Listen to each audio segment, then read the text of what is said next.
is should or showed. The verb used actually means to instruct or to teach. So Yahweh instructed or taught Moses a tree. That does not make much sense, but it is important to note because the verb is the root verb of the word Torah.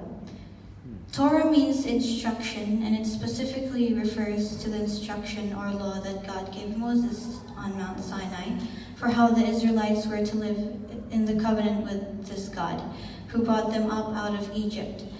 Now we might say Yahweh, Torah, or Torah, Moses, a tree. When Moses cast this Torah tree into the bitter water, the water became sweet. Torah is not for water, however, but for people. The bitter waters of Marah revealed the bitterness that lodged in the hearts of the Israelites. We need to trust God's instruction even though there are obstacles. Obstacles which is in our hearts, the bitterness which are manifested by grumbling and complaints. The Israelites, on the other hand, betrayed the lack of trust as they grumbled amongst themselves against Moses.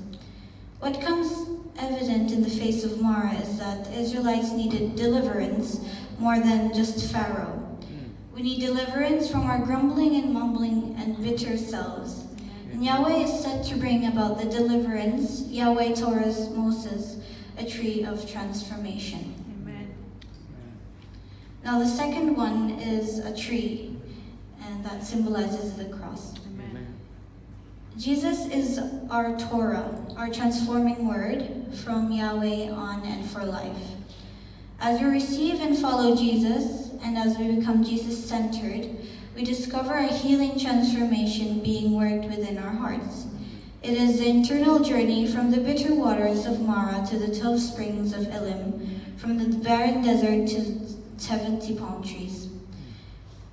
May the test of life bend us toward Jesus as we might open ourselves to Jesus at ever new depths, heeding his words and experiencing his healing by the grace of God in Christ. Amen. We may take the journey and know his healing that we might live in the Jesus life. If life is bitter, stir in some Torah. Amen. Amen. Amen. Amen. Amen.